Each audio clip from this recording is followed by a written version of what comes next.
Before you get into that thing, I just want to give some few snippets of Shastriji. So in total, he stayed in the prison for 9 years, right, during his freedom struggle. Yes, and I would like to know about his journey. After Gandhiji's call, he was arrested and released because he was a minor.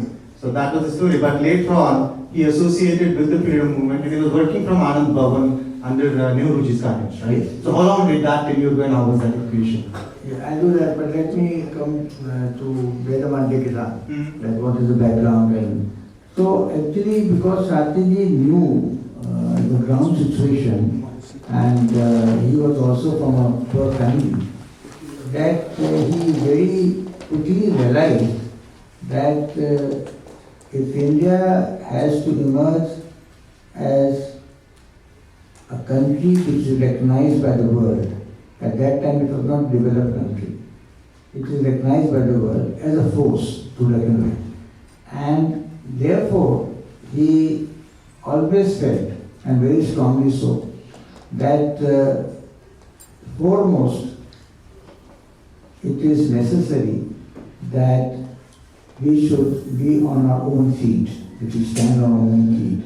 We should not be asking for food from any foreign country.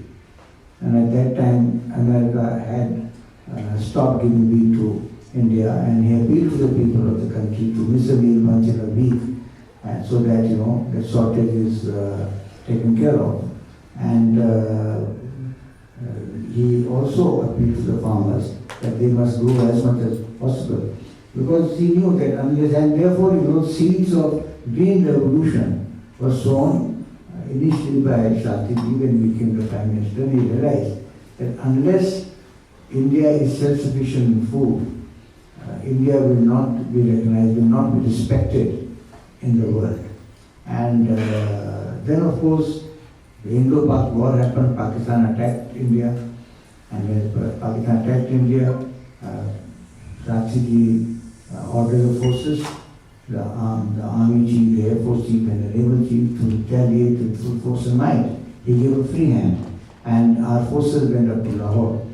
Now, he also felt, and rightly so, that India, again, if it is to be respected and recognized in the world as a force to reckon with, we should be able to protect our borders. We should be able to protect the sovereignty and integrity of our nation.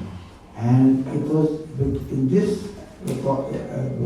background, because of this background, he decided to do this slogan, Jai Jawan Jai Kisan, which was a conscious decision. And this slogan also was given to the people of this country in a village called Urwa in Allahabad district, which is now of course called Prayagraj. Prayagraj district. So he did not give it in Delhi or in Bombay or in Madras at that time, but he decided to announce this slogan in a village, and that was greatly appreciated. And it surprises me also, let me be very, very frank, though I am his son, that he ruled only for 1.5 years, but he is remembered and admired by people in India and India abroad also, as much as they would respect and admire any other Indian leader. Secondly, what surprises me is that his slogan, Jai Jawan Jai Kisan, which was given in 1965, still resonates across the length and breadth of our nation. And the slogan is symbolic of self-sufficiency and self-reliance, and of course in both in food as well as in military, army. So this is what symbolizes self-sufficient in food and self-sufficient in the military power.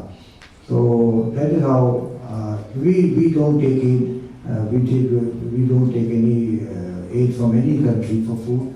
We buy weapons. Yes, we buy weapons from Russia and so many countries. France also we have bought weapons. But we do not take aid like other countries do, for example Pakistan does. And because Lal Bahadur Shastri always believed that you may do anything that you wish to tell me as I have a question. father, that you never compromise with your self-respect. And that is what Lal Bahadur Shastri gave to the nation also. They don't compromise ever with the self-respect. And he did not. Yes, he never did. And coming back to the military action in Pakistan, right? Before becoming Prime Minister, he was our 6th Home Minister of the country. So he always knew what our border situation is. He was wearing multiple hats before he became the Prime Minister. So that made him most efficient and perfect Prime Minister. If I would say, Lal Bahadur Shastri is a combination of Gandhian ideology, a Nehruvian, and Patel, and a good administrator as Kamaraj. So all combination of all three, from Congress Party, he emerged as a leader.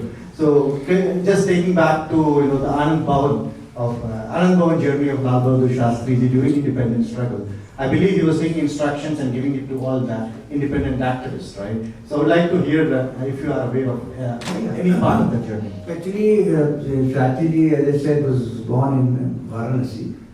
And when he joined the freedom movement at the age of 17, after the visit of Mahatma Gandhi to